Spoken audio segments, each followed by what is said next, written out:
الذي أرسله بالحق بشيرا ونذيرا وداعيا إلى الله بإذنه وسراجا منيرا فإن خير الحديث كتاب الله وخير الهدي هدي مولانا محمد صلى الله عليه وسلم وشر الأمور محدثاتها وكل محدثة بدعة وكل بدعة ضلالة وكل ضلالة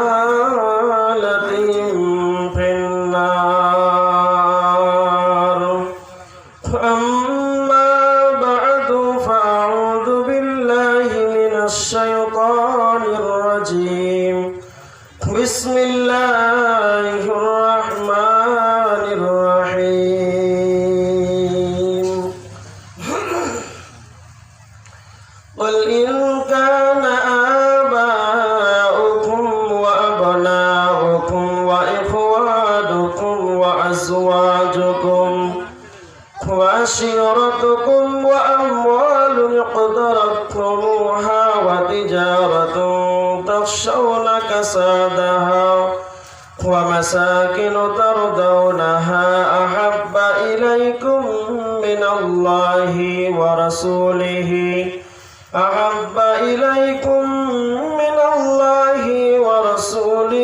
وجهاد في سبيله فتربصوا حتى يأتي الله بأمره والله لا يهدي القوم الظالمين بسم الله الرحمن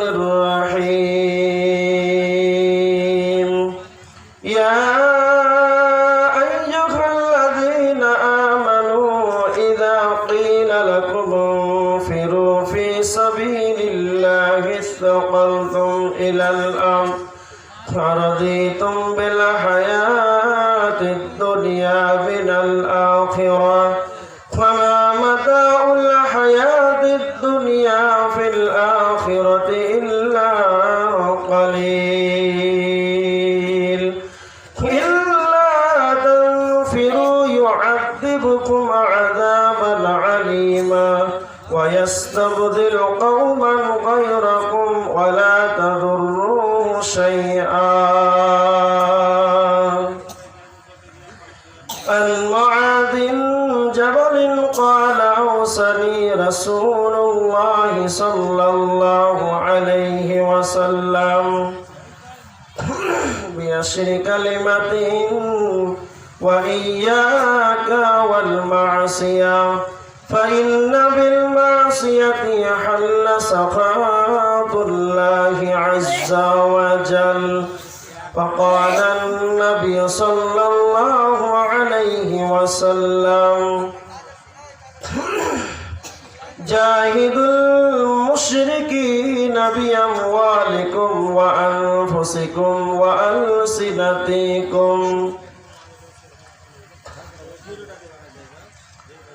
छड़िया बवेरिमा जाइबे कमने हजरा इलासिया बलिबे चलो हे मराने छड़िया बवेरिमा जाइबे कमने हजरा इलासिया बलिबे चलो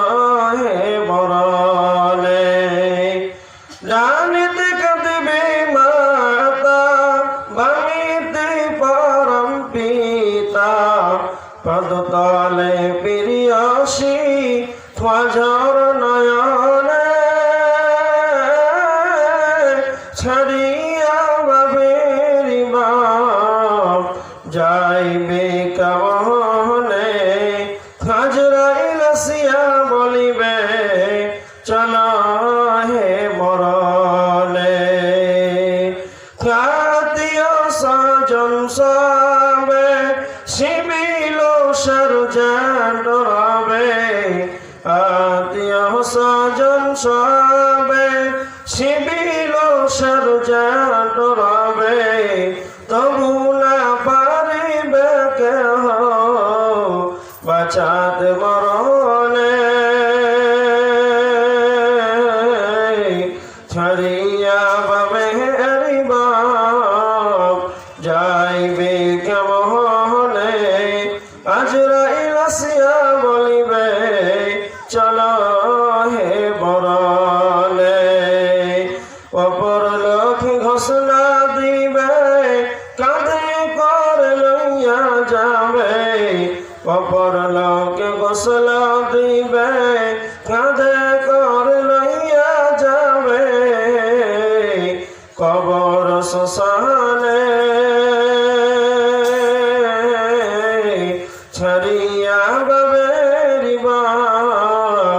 যাইবে কেমনে আজরাইল আসিয়া বলিবে চলো হে মরণে।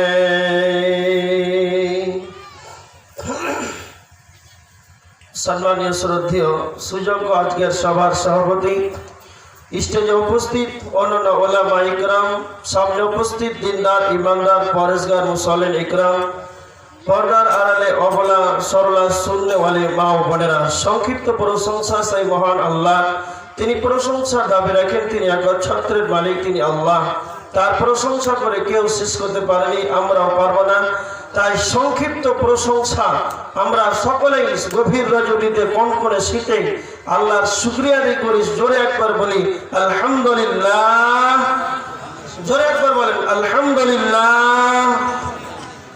তারপরে পরে আমাদের ধর্মের গুরু, কর্মের নেতা, নিষ্পাপ নিষ্পালক মহাপুরুষ, মহানির্ভেজাল বৈজ্ঞানিক, 570 খ্রিস্টাব্দে মামিনা গর্ভে মক্কা নগরে মামিনা লাল নবী মক্কি, নবী মাদানী, নবী মুহাম্মদ রাসূলুল্লাহ সাল্লাল্লাহু আলাইহি ওয়াসাল্লামের প্রতি সদাকরি শান্তির ধারা বিবর্ষিত হোক। আল্লাহুম্মা সাল্লি আলাইহি, আল্লাহুম্মা বারিক আলাইহি। আপনাদের আজকে মাদ্রাসা কেন্দ্রিক আয়োজিত সভায়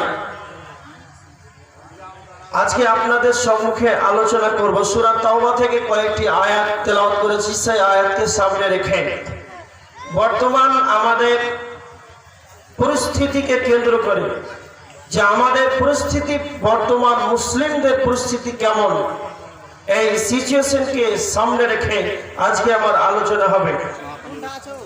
বর্তমান সারা বিশ্বে কতটি দেশ আছে জানেন? কারো জানা আছে? জানা নাই? মতভেদ আছে। কে বলছে 200, কেউ বলেছেন 258। যতটি হোক, একটা কথা মনে রাখেন, বিশ্বে যতটি দেশ হোক, বেশিটাই ধরেন 260টা দেশ ধরেন, 260টা দেশ আছে। আর মুসলিম রাষ্ট্র কয়টা আছে জানা আছে আপনাদের? কারো জানা নাই? 57টা মুসলিম রাষ্ট্র আছে। বলেন আলহামদুলিল্লাহ, জোরে বলেন না 57টা। আচ্ছা, হিন্দু রাষ্ট্র কয়টা আছে এটা আপনাদের জানা আছে? কোন জায়গায় শুনেছেন যে এটা হিন্দু রাষ্ট্র বলে ঘোষণা? নাই। একটু করে খবর আছে যে নেপালটা নাকি হিন্দু রাষ্ট্র, একটু গন্ধ পাওয়া যায় হালকা, কিন্তু 57টা মুসলিম রাষ্ট্র আছে, এটা একবার সহি। এতে কোনো দ্বিধাদ্বন্দ্ব, কোনো জাল, কোনো নাই, সন্দেহ নাই।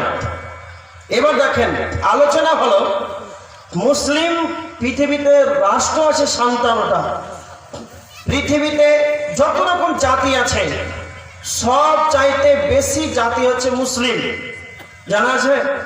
আপনি ভারতবর্ষে হিন্দু, মুসলিম, ইহুদি, খ্রিস্টান, নাসারা, বৌদ্ধ, সাঁওতাল, যে যত রকম জাতি আছে, সমস্ত জাতি ভারতবর্ষে বাস করে। কারণ এটা এমন একটা রাষ্ট্র, সবাই বাস করতে পারে ভারতবর্ষে। এই ভারতবর্ষে সকলে বাস করার সবাই অধিকার রাখে।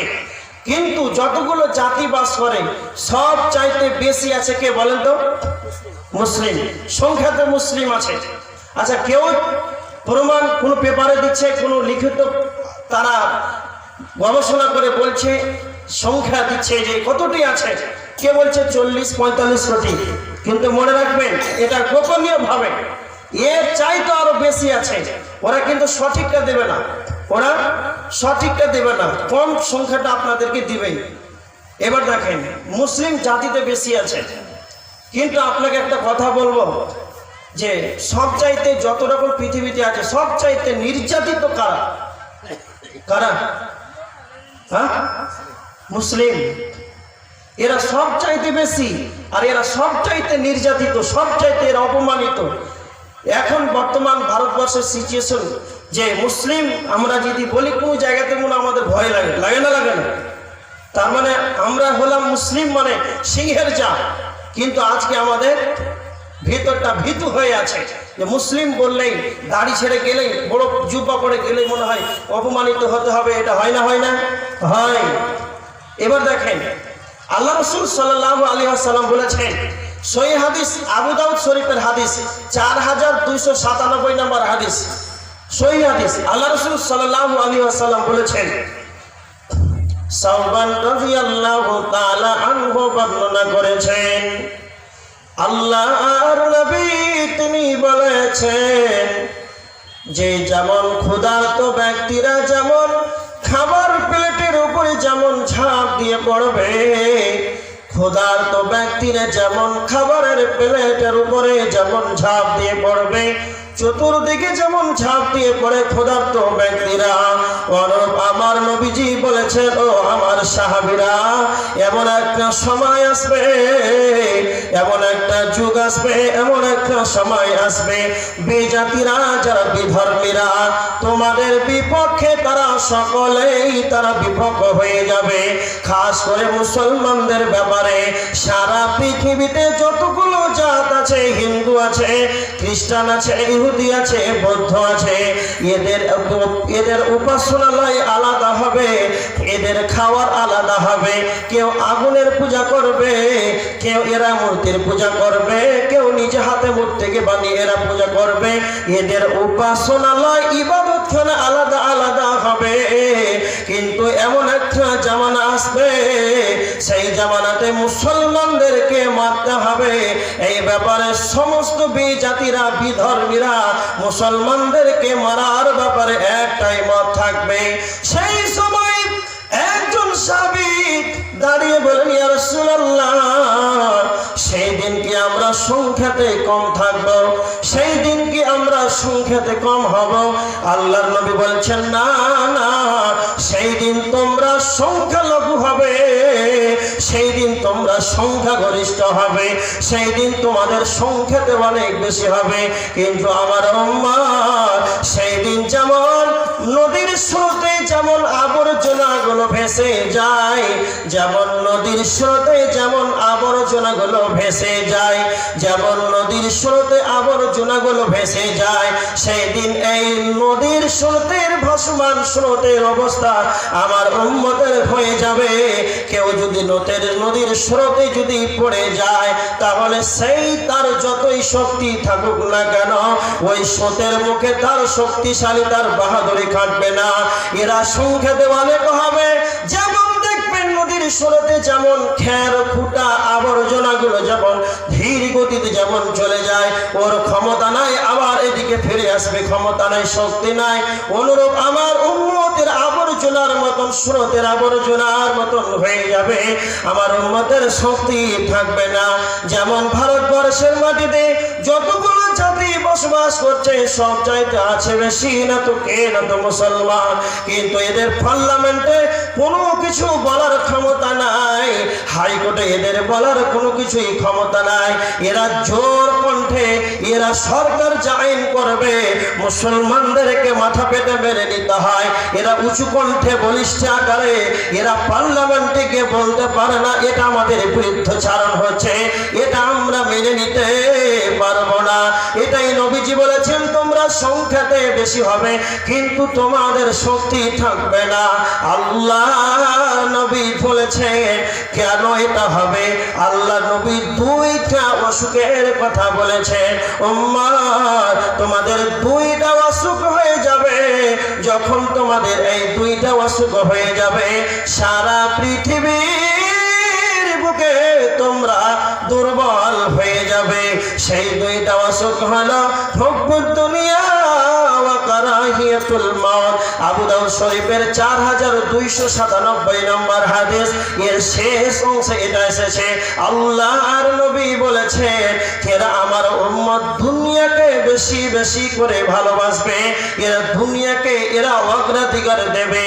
ওয়া কারাহিয়াতুল মাউত, এবং এরা মৃত্যুকে ঘৃণা করবে।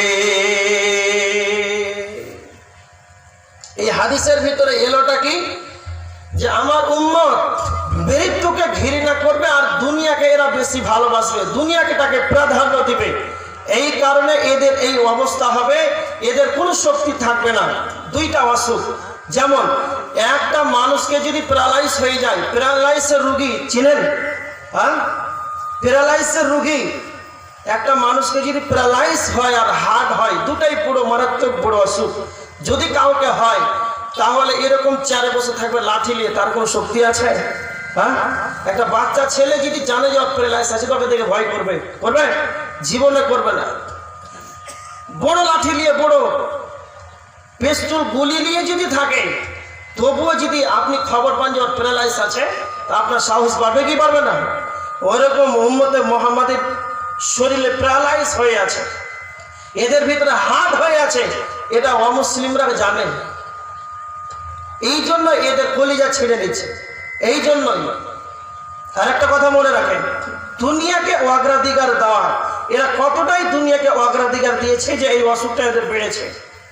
হ্যাঁ, আল্লাহ সুবহানাহু ওয়া তাআলা কোরআনের ভিতরে বলছেন হুব্বুদ দুনিয়া। আগে এটা বলছি, সূরা তাওবা আয়াত নাম্বার 24, আল্লাহ বলেছেন হে নবী তুমি বলে দাও কুল ইন কানা আবাউকুম, হে নবী তুমি বলে দাও ওয়া আমনাউকুম ওয়া ইখওয়ানুকুম ওয়া আজওয়াজুকুম ওয়া আশিরাতুকুম ওয়া আমওয়ালুন ইqtarabtumuha ওয়া তিজারাতুন তাশরাউনা কাসাদাহা। আমার আল্লাহ বলেছে যখনই তোমাদের আটটি মহব্বত বেড়ে যাবে, আটটির উপরে ভালোবাসা বেড়ে যাবে, আর তিনটির মহব্বত যখন কমে যাবে তখনই তোমাদের পিঠের চামড়া তুলে নেবে। কেননা যখন আটটি ভালোবাসা বেড়ে যাবে তখন তোমাদের দুনিয়াদারি বেড়ে যাবে। এক নম্বর হলো কুল ইন কানা আবাউকুম, আব্বার মহব্বত, ওয়া আবনাউকুম সন্তানের মহব্বত, ওয়া আজওয়াজুকুম ওয়া ইখওয়ানুকুম ভাইয়ের মহব্বত, ওয়া আজওয়াজুকুম স্ত্রীর মহব্বত, ওয়া আশিরাতুকুম বংশগোত্রের মহব্বত, ওয়া আমওয়ালুন ইqtarabtumuha অর্জিত ধন সম্পদের মহব্বত, আর ব্যবসায় লোকসান হয়ে যাওয়ার মহব্বত, আর যে ব্যবস্থাপনা বাড়ি যেটা বাস করেছেন সেই বাড়িটার মহব্বত। এই আটটা মহব্বত যখন বেড়ে যাবে, ভালো করে শোনেন, এক নম্বর হলো আব্বার মহব্বত, দুই নম্বর সন্তানের মহব্বত, তিন নম্বর স্ত্রীর মহব্বত, চার নম্বর ভাইয়ের মহব্বত, পাঁচ নম্বর হলো বংশগোত্রের মহব্বত, নাম্বার 6 সেই টাকা ধন সম্পদের মহব্বত, নাম্বার 7 ব্যবসায় লোকসান হয়ে যাওয়ার মহব্বত, অবশেষে যে বাড়িটায় বসবাস করছেন সেই বাড়ির মহব্বত বেড়ে যাবে। যখনই তোমাদের দুনিয়ার অগ্রাধিকার বেড়ে যাবে তখন তোমাদের এই আটটা মহব্বত বেড়ে যাবে। আর এই আটটা একটা পাল্লাতে রেখে নে, একটা তারাজু নিয়ে আসেন, একটা পাল্লা নিয়ে আসেন, আর এই আটটা মহব্বতকে ডান পাল্লায় চাপিয়ে দেন। আর এই ডান সাইডে ডান পাল্লাতে আটটা মহব্বতকে রাখা হলো, আর তিনটা মহব্বতকে বাম পাল্লায় চাপিয়ে দেন। এবার আমার আল্লাহ বলছেন এই আটটা মহব্বতের তুলনায়, এই আটটা ভালোবাসার তুলনায় তিনটা মহব্বত যখন তোমাদের বেশি হয়ে যাবে, সেই তিনটা মহব্বত কমে যাবে। আহাব্বা ইলাইকুম মিনাল্লাহি ওয়া রাসূলিহি ওয়া জিহাদিন ফি সাবিলিহি। আল্লাহ বলেছেন আল্লাহর মহব্বত কমে যাবে, ওয়া রাসূলিহি রাসূলের মহব্বত কমে যাবে, ওয়া জিহাদিন ফি সাবিলিহি আল্লাহর রাস্তায় জিহাদ করতে হবে।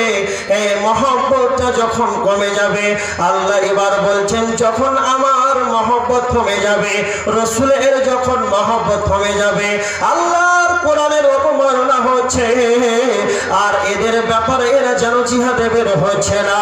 মুসলমান এরা কতটা ঈমানদার, এরা রাসূলকে কত ভালোবাসে। রাসূলের মহব্বত যখন কমে যাবে, তার মানে রাসূলের সুন্নাত দাড়িটাকে এরা নিজেই তার শিলন গিয়ে এরা নিজে নাপিতের ঘরে নবীজির সুন্নাতটাকে কেটে পায়ের নিচে ফেলে দেয়।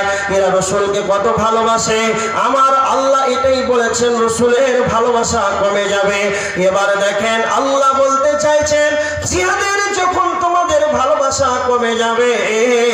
বাংলাদেশের আসাদ নূর নবীজির ব্যাপারে কটু মন্তব্য করলো, নবীজির ব্যাপারে খারাপ মন্তব্য করলো। ভারতবর্ষের মাটিতে উত্তর প্রদেশে একজন মহিলা, সেই বিহায়া মহিলা, তার নাম হলো নূপুর শর্মা, নবীজির ব্যাপারে পরিচিকার মন্তব্য করলো। হযরত আয়েশা রাদিয়াল্লাহু তাআলা আনহা এর ব্যাপারে ফ্রান্সের মাটিতে কিছুদিন আগে ফ্রান্সের মাটিতে নবীজিকে নিয়ে ব্যঙ্গ করা হলো। তবে আমাদের ভারতবর্ষের মুসলমান, বাংলাদেশের মুসলমান, এদের রক্তটা যেন ব্যাঙের মতন ঠান্ডা হয়ে আছে। মুসলমান, তোমাদের আখিরি জামানার নবী, শেষ নবী, বিশ্ব নবী, নবীজিকে নিয়ে অপমান করা হলো। আর তোমরা কেমন করে সেই রক্তের ব্যাঙের মতন রক্তটাকে, তাজা রক্ত নিয়ে ব্যাঙের রক্তের মতন ঠান্ডা হয়ে বসে থাকো। এটাই আমার আল্লাহ বলেছে যখন আমার বান্দাদের জিহাদের আশঙ্কা কমে যাবে, জিহাদের মনোবল কমে যাবে। আল্লাহর নবী বলেছেন সহিহ হাদিস, আল্লাহর নবী বলেছেন, আবু হুরায়রা বর্ণনা করেছেন, আল্লাহর নবী মুহাম্মদ সাল্লাল্লাহু আলাইহি ওয়াসাল্লাম বলেছেন যার ভিতরে জিহাদের তামান্না থাকবে না, এমন একজন মানুষ সে মনে মনে এটাও বলবে না যে আমি জিহাদ করব। এই মনোবল যদি তার না থাকে, আমার যদি জিহাদের তামান্না না থাকে, আল্লাহর নবী স্বয়ং তাকে মুনাফিকের খাতাতে আখ্যায়িত করেছে। সে কোনোদিন মুমিন হতে পারে না, সে অবশ্যই মুনাফিক। তার মানে আমার আপনার ভিতরে যদি জিহাদের তামান্না না থাকে, তাহলে আমি আপনি ঈমানদার দাবি করতে পারি না। তার মানে এরা হলো মুনাফিক। আমার নবী এটাই বলেছেন, আল্লাহ বলেছেন যে তোমাদের তিনটি মহব্বত যখন কমে যাবে, আল্লাহ বলছেন ফাতারাব্বাসু, তোমরা অপেক্ষা করো, তোমাদের পিঠের চামড়া তোলা হবে। আল্লাহ সুবহানাহু ওয়া তাআলা কোরআনে সূরা তাওবার 38 নম্বর আয়াত, সূরা তাওবার 38 নম্বর আয়াতের ভিতরে আল্লাহ বলেছেন ইয়া আইয়ুহাল্লাযীনা আমানু ইযা কিলা লাকুম ইনফিরু ফি সাবিলিল্লাহি সাকালতুম ইলাল্লাহ। হে ঈমানদারগণ, যখন আল্লাহর পথে বের হওয়ার কথা বলা হয়, তখন হিসাকালতুম ইলাল্লাহ, যে তখন তোমরা কেন জমিনটাকে তোমরা আঁকড়ে ধরো। হে ঈমানদারগণ, হে মুমিন সকল, যখন আল্লাহর পথে যখন বের হওয়ার কথা বলা হয়, তখন কেন তোমরা হিসাকালতুম ইলাল্লাহ, তখন তোমরা জমিনটাকে আঁকড়ে ধরো। তোমাদের কি হয়েছে? আরাদিতুম বিল হায়াতিদ দুনিয়া মিনাল আখিরাহ, তোমরা কি আখিরাতের পরিবর্তে দুনিয়া পেয়ে কি তোমরা রাজি হয়ে গিয়েছো? এই দুনিয়া পেয়ে কি তোমরা প্রতিষ্ঠ হয়েছো? ফাবা মাতাউল হায়াতিদ দুনিয়া ফিল আখিরাতি ইল্লা কালিল, পরকালের তুলনায়, আখিরাতের তুলনায় এই দুনিয়াটা হলো অতি অল্প সংকীর্ণ, এই দুনিয়াটা হলো সামান্য কিঞ্চিৎ। আল্লাহ বলছেন যে তোমাদেরকে যখন আল্লাহর পথে বের হওয়ার কথা বলা হয়, তখন তোমরা জমিনটাকে আঁকড়ে ধরো, আঁকড়ে ধরো।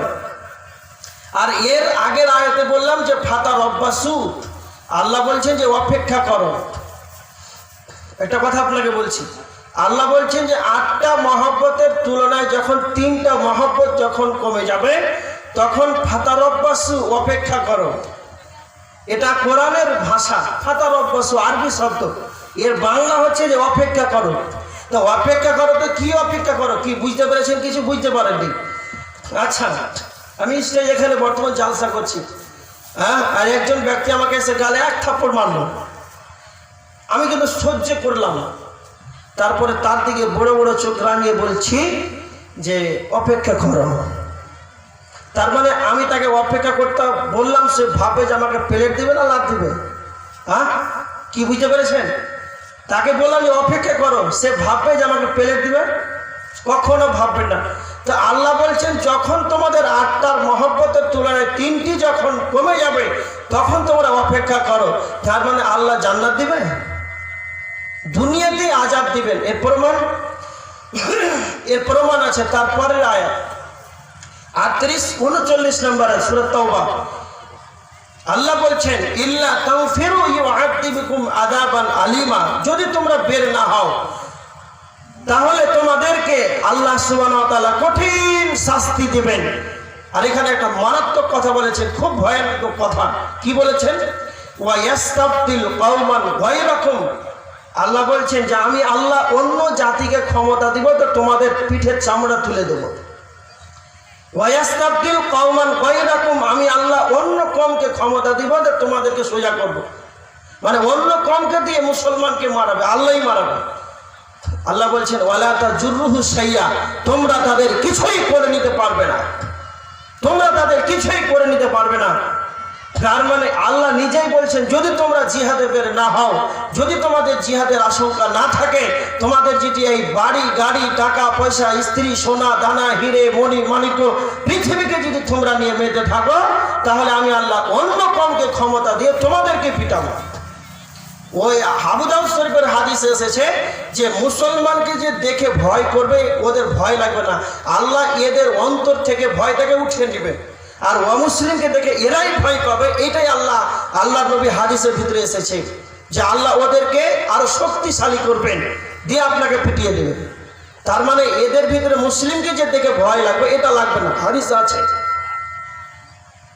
এবার দেখেন, এটা বললাম যে হুব্বুদ দুনিয়া ফামা মাতাউল হায়াতিদ দুনিয়া ফিল আখিরাতে ইল্লা কালিল। আল্লাহ বলছেন পৃথিবী যে তোমরা নিয়ে মেতে আছো আখিরাতের তুলনায় এটা সামান্য, কিন্তু একবারে হালকা, এত অতি অল্প। আপনাকে কি দিয়ে বুঝাবো এই আয়াতের মানেটা? ফামা মাতাউল হায়াতিদ দুনিয়া ফিল আখিরাতে ইল্লা কালিল, পরকালের তুলনায় যে দুনিয়াটা এত সংকীর্ণ ছোট নিম্ন, এটা আপনাকে কি দিয়ে বুঝাবো?